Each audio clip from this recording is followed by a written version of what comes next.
I believe the two most important characteristics to survive in this business are. So the big question is, what are top agents doing to absolutely crush it in real estate? To get the answers, we interview the top real estate agents to learn their secrets to success. If you would like one-on-one access to over 26 of the top agents in the country to help you scale your business, then head over to eliteagentsecrets.com/partner, or you can just click the link in the description below. My name is Andrew Dunn. And my name is Peter Michael. Welcome to Elite Agent Secrets. Hey everyone, and welcome to this episode of the Elite Agent Secrets show. Today we've got Scott Connors with us. He's been in real estate for 13 years, over 900 deals under his belt, 118 million. He's a licensed associate broker in 2 states and has a team of 25 agents. Today we're going to be discussing how you can survive your first year in real estate. Is the market going to cool? And how to survive with virtually zero marketing budget using referrals and social media. He also did over 80 deals in 2021. So Scott knows what he's talking about. It's going to be a good episode. Scott, thank you for jumping on the show with us today to share your secrets to success. How are you doing, my man? Doing great. Thanks for having me. Looking forward to diving right in. Let's go. Today's episode is definitely going to be fun. 900 closings, 118 million. I know it didn't happen overnight, and it didn't happen within the last year since you've been in real estate for 13 years. So take us back to that day one. Why were you mad enough to get into real estate 13 years ago? That's a great question. So my broker is a good friend of mine and had been pretty actively recruiting me for quite a while. I resisted, and finally decided if I wanted to make any real money, this was the path I should take. Previous career was as a home builder, so it gave me a lot of experience around homes and mechanicals. And I went from being in the field, swinging a hammer, to working sales, running the company. So I feel like it really positioned me well for this business. And I came into a great company, dominant in the marketplace, and my broker really set me up for success. So got off to a pretty fast start. First year, I forget exactly how many deals I did, but by the second year, I was pretty well up and running. One of my favorite things that you guys say, and this is something I say to every new agent I recruit, is that if you're not making $100,000 in this business, you're doing it wrong. And you might want to think about doing something else. That was one of the things that really attracted me to your show, because I feel like for as hard as we work and the expertise we bring, that's a baseline. And so that was my target early on, and I passed that pretty quickly. So, Yeah, there's literally our mission statement. Every agent should earn $100,000 and up. Like you said, it's like, why are you in this industry if you want to earn 50 grand? There is a load of way easier jobs you could do to earn that money. Like a shit. Yeah, that's my quote. I say it all the time. If you're going to go make 50 or 60 grand a year, go do it a lot easier than what it's going to take to do in real estate. So you drink less panic attacks, less anxiety. Like there's so much stuff you can do and go make 50 grand and sell real estate for sure. Yeah, for sure. Anecdote I'd like to share when I first started, I was terrified like everybody else, right? Can I do this? Am I going to be able to make it? I had 2 small kids and 1 on the way, and this was my only source of income. So left my job on a Friday, came to work in real estate on a Saturday, and it was go time. So got to work. That sounds very familiar. We're laughing at this because that's how I started in real estate a little bit too. But the only difference is I didn't have 2 at home. I had 1 at home and expecting the second one. There you go. So parallel stories. Yeah, it was. There wasn't a lot of wiggle room. We had to survive. So I got to work right away. And I remember I was handed a listing early on and went under contract within like the first few days. And I'm driving down the road and I was getting emotional. I was tearing up thinking, wow, I can do this. This is happening. I can't believe it. And thought also, there was part of me thought, this isn't that hard, right? It was the first week I have a contract. And I think it was 3 days later that deal died because of financing. And I think I had that listing for 2 years before it sold for real. And so it's kind of that real initial high. And then I was knocked down to reality pretty quickly and learned what the grind of the business is all about. Yeah. I know you said you're not 100% sure. When you say second year was up and running, how many deals, even if a rough guess, is that like 20? Is that like 30? So I got licensed in March of 2009. And by March of 2010, I had 27 pending contracts at one time and was totally overwhelmed. Wow. It's actually when I first started hiring staff. So I probably did, going from memory, I probably did 50 or 60 deals that second year. What? And I know I broke 100 grand. Now understand, I'm in a pretty small market. So our median sale price in the market's about 120. At least it was back then, probably higher now. I tend to sell a little bit above that, but yeah, we work hard for our deals. I do a fair number of $300,000, $400,000 houses, but I do an awful lot of $20,000 and $30,000 deals too. It's funny you say that because there is big discrepancies in like both of these agent avatars. I will say they both have the skill sets, but there is large discrepancies between an agent that does a lot of volume and does a lot of deals, because one has systems and the other doesn't necessarily have to. Because if you can sell a few expensive homes, that you can make up for a lot of volume, right? But in cheaper markets like you, where you're like, I've got to do 90 deals to get a few million in volume, it doesn't do it justice. And I also think like when I don't, not that I grade agents, it's not like I've got that much time in my hand, but for me, it's more of like, how many deals are they doing? That really tells you how dialed in they are as a team or brokerage or whatever the case may be. And fast forward us to then the last couple of years, how has the pandemic or post-pandemic, whatever you want to say, been treating you with these? I'm going to hazard a guess. Were they your best 2 years? Not quite, but they were pretty good. So we were fortunate enough to be deemed essential in both Ohio and West Virginia, which are the two states I work. So I never missed a day of work. I got up every single day, went to the office. In fact, I decided with all this downtime we were surely going to have because of the pandemic, I was going to start to do some of the projects that I'd been putting off for a long time. So I wanted to get into some training and develop some materials. And I started into that. And about 3 days later, got away from it because I got busy working again. And as soon as we could do showings again, we were doing them. I was listing stuff. Kind of never missed a beat. There was a period of 5 or 6 weeks that was just kind of weird. No one really knew what to do. But no, we survived. We thrived. One of my pet peeves in the business is you hear a lot of agents talk about the downtime or the market's cooling or, it's for the holidays, so things are going to slow down. So I'm going to take a little bit of time off. Yeah. And really look at the numbers. The fluctuation month to month is pretty minimal. It's like 3 or 4%. But the perception is that we do all of our business in the summertime. The spring season is where it's at. And once we hit Halloween or Thanksgiving, everybody stops buying houses. Yeah. And sure enough, those agents who slow down at those times because the market cools, they tend to not do as much business. Yeah. But if you just get up and go to work every day, there's plenty of business out there year round. And my numbers really don't follow that trend nearly as much as what you would think. It's funny you say that actually, because seasonality is a great example of kind of what happened during the pandemic, which was people like, let's just buckle down and stop. And then all the serious agents and teams went, well, we'll just keep going. And then what happened is those deals that weren't, the one or two that were getting taken by like the part-time agents weren't getting taken. So those big teams that were still doing deals just got all of them. And now they've had 2 years of just like market dominance, Yeah, exactly right. It's exactly what happened. Yeah. So I want to dive in to your first topic. This is very tangible for first-year agents. So your first secret to success, or the first secret you want to share, is how to survive your first year in real estate. So let's unpack that one. Sure. I do a lot of recruiting. And so I have this conversation often with new agents. And it's really simple. You just got to go to work. I see so many new agents, they get their license. They don't come in the office. If they don't have appointments or showings, it's like they think they have the day off. And from the day I got my license, I got up, I took a shower, I got dressed, and I went to work. And so it seems so simple. But if you treat it like a job, it's going to come around, and it takes a while. But you keep your head down. I believe the two most important characteristics to survive in this business are patience and persistence. You got to be patient. You got to just wait it out, keep going.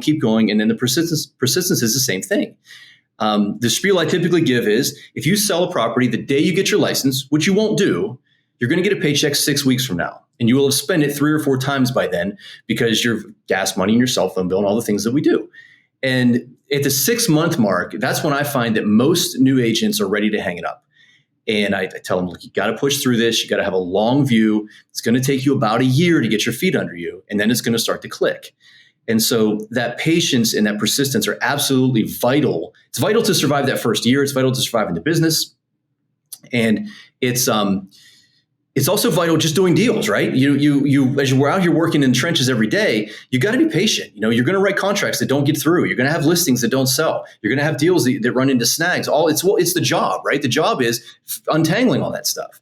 And if you don't have that patience, you're going to burn out pretty quickly. And the same with the persistence. I've got a deal right now that nothing is going right. I mean, we've all had these, right? Where every time we turn around, there's something else and we think we satisfied and it fell apart again. And you got to keep your head down and stay positive. And this one happens to be an elderly client who's greatly overwhelmed by the entire process. And so my job is to stay calm and walk her through it. And we're going to get it done. But I do see so many agents that don't have that mentality of this is a long-term thing and there's great money to be had. You can be successful. Boy, you better be patient and you better keep your head down and keep grinding. So those are some of the number one things. I also did, and some of this is kind of old school stuff. And I think we're going to talk about social media at some point. We always talk about social media, right? I do a lot of mailing. I do a lot of snail mail farming. I find it to be the most effective marketing I do. If I grab a neighborhood and send out 200 or 300 letters, I almost always generate a listing out of that. It's the most predictable form of marketing we do, and it's so old school. And I did it from the beginning. I went in the office when I had nothing to do, by the way, as a new agent with no clients. I looked at for sale by owners. I looked at expired listings, and I sent letters, and I tried different letters, and I experimented and found things that worked. And sure enough, you do that long enough, and it starts to happen. So those are some of the tips I've always given. And the last one is open houses, and I hate open houses. Right? Every agent hates open houses. First 2 years of my career, I did 3 open houses every single Sunday. I did hundreds of them, and many of them, nothing ever happened. But some of them, somebody came through who had a house to sell, and they would buy. And I can trace a chain of deals that went on for years back to some of those early open houses. And what I find in new agents often is, I'll say that, look, I did 3. I did from noon to 1:30, 2 to 3:30, 4 to 5:30. That was my Sunday, every single Sunday. And the response I get is, well, I think I'm going to try 1. I'm going to do like 12 to 1 or maybe 12 to 2, and I'll see how it goes. They do that one open house, nobody shows up, and they never do it again. And it's such a mistake. They're missing such an opportunity. Now, I don't do open houses now. I hate them, right? And the same thing goes with some of the farming that we do. I train to do a lot of farming, and we'll do 200 letters, and nothing comes of it. And I'll say, well, then do 2,000 letters and tell me nothing comes of it, right? If you're going to do 200 and stop, it's not going to work. You got to pound it and pound it and pound it, and you will find the business. It is out there. Hey, I just wanted to jump in here and let you know, if you would like access to over 26 of the top agents in the country to help you scale your business, then head over to eliteagentsecrets.com/partner, or you can just click the link in the description below. Now back to the show. God, where do I start? I feel like I want to unpack back to your first tip, but since we're talking about the letters and everything, what kind of letters are you finding are working the best? Is it just like a standard little mailer? Or are you putting out like a legitimate letter that looks like it's handwritten? Tell us a little bit about that, because we're all taught, circle prospecting, farming and mailing and open houses. But I think all of these things kind of like you can stack them, right? Like if you're going to be circle prospecting in a certain area, why not do open houses in that area? Why not do door knocking in that area? Why not cold call in that same area as well? So I agree with that 100%. And I've never done door knocking. I can tell you that. That's not a thing I've ever done. I've done some door hangers, just walk neighborhoods. The most effective letter I've found by far is the simplest. It's about 4 sentences, maybe a paragraph and a half. Hey, I've got a client who's looking for a home in your neighborhood, and based on public records, it looks like yours looks like something that might work. They're pre-qualified, and if you've thought about selling, give me a call. I'd love to talk with you. And that's it. And back in the old days, I did 2-page letters with bullet points about my team and all the different marketing and all these different things. The number one most effective letter I've got is, I've got a client who's looking in your neighborhood. If you're thinking about selling, give me a call. It works. And for everybody who's listening, who's saying, but I don't have a client who's looking in that neighborhood, what would you tell them? So I'm always honest about it. Okay. I don't want to be that guy that's making that up. You have buyers, right? Who in this market doesn't have a buyer who can't find a house?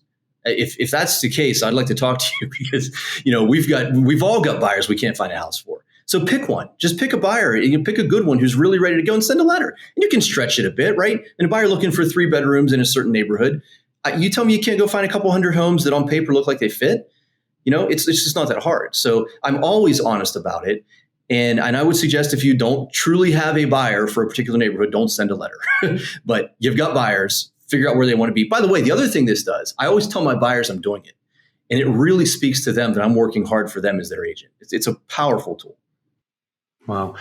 And then I know you touched on this and you went through this very quickly, but you said 3 open houses in one day. Mm-hmm. Fuck, I'm trying to figure out how to do 1 or 2, but 3. What were the times again? You said 11 to 1. I did 12. I did 12 to 1:30, 2 to 3:30, and 4 to 5:30. Hour and a half. Okay. So they're very quick. They're very short. I'm used to having like 2, 3, 4 hour windows. So let's unpack that a little bit for anybody who is like, yeah, open houses are going to be my go-to thing, because I've done open houses. I've double-ended deals because of open houses. I have a listing right now and I'm literally beating the open houses right now, and I'm picking up 2, 3, 4 people every time, that are unrepresented that walk through. Right. So first of all, why are your open houses so short, and are you doing them at different properties? My assumption is yes. If so, why? So, I never really thought that through. And I don't do this anymore. This is something I did years ago, but it was very effective. I talk to sellers all the time about open houses now, and I don't like them. I explain to sellers that open houses are a terrible way to sell your house and a great way for me to grow my business, because I'm going to meet every buyer that comes through the door. And if they're not represented, I'm going to make them my client. And by the way, sellers really appreciate that honesty. And I believe that's really what open houses are about. The number one agent in our market owns open houses. He does them constantly. He does hour-long open houses, and he does them back to back. So he's always late for the next one. He leaves one 5 minutes early, gets to the next one 5 minutes late. He's done it for decades. He's built his business on it. So I would say the answer to that is, what I like about it, and again, when I was doing this, it was really pre-social media, as far as it was early, right? That allows me to get signs up in 3 different neighborhoods. I get directionals up, I get balloons up in 3 different neighborhoods around town, and it shifts around every single week. And so that alone has an impact, getting my name out there. If I was doing that today in social media, of course, every one of those open houses gets its own posts and gets its own push. And I would suggest that if there's a buyer out there looking to walk into a house, they're going to get there. If you give them an hour and a half to get in, they're going to get there. And if not, they're going to call me and want to see it anyway. So I would argue that I don't see any reason in going any longer than that. And yeah, just getting my signs out in 3 different neighborhoods each Sunday was great. And my routine was simple. I would do the open houses, scoop the signs up on my way out, throw them in my trunk. And on Tuesday of the next week, I was back out, putting them out for the next one. So I'm also getting a week's worth of advertising out there in the world for these 3 open houses that I did. Oh, interesting. So you would put them out on Saturday, Sunday, and you would just leave them there? I'll put them out Tuesday for the following Sunday. So I'm driving around on Tuesday, sticking directionals up and maybe not balloons because they wouldn't last, but. Okay. So your strategy is vastly different, because our strategy is, put out 15, 20, 25 open house signs the morning of, which takes like an hour. Mm-hmm. Then because I'm in Florida, I have to have another shirt because I'm probably drenched by the time I'm done doing that. I get in. But I'm assuming you have like the address and you have the times and you have the date on your open house signs as well, which I don't. I just have basically directionals. No, they were just directionals. But again, depending on where you place them, I live in a small area. It's a bunch of small towns. Everybody knows what's for sale.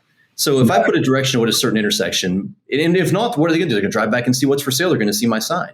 So I would do a directional at the major intersections, and then at the house itself, I would stick a sign rider on top that blasted out the times of the open house coming up on Sunday.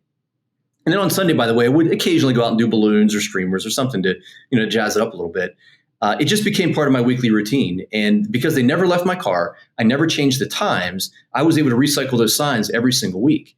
And also on Tuesday, a lot of times I'm out anyway. So I'm out running around. I would, let's do this one and that one, get the signs up and go for it. I'm going to put you on the spot here. Fire away.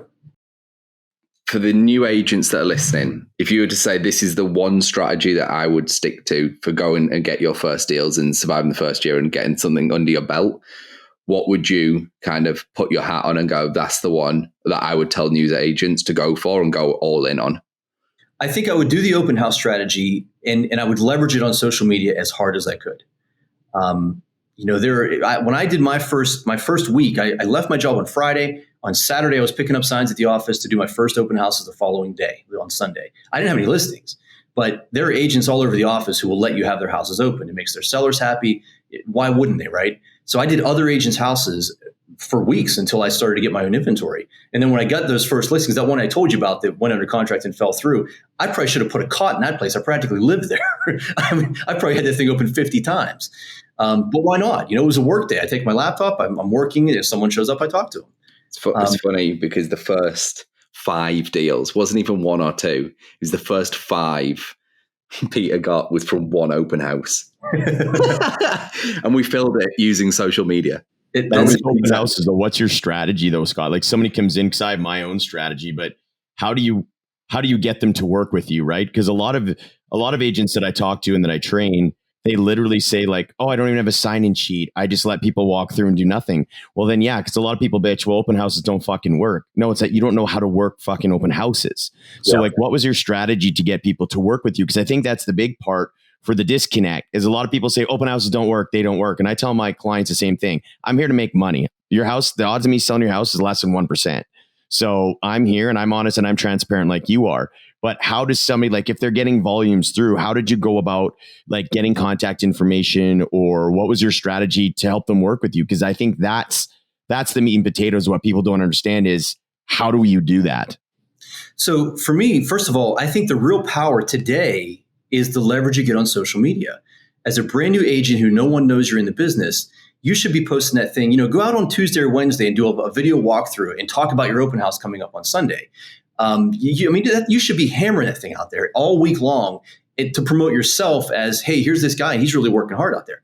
At the open house itself was very simple. I had a simple sign-in sheet and I was hands-off initially every time somebody walked in the door. Hey, I'm Scott. Welcome to the house. Have a look around.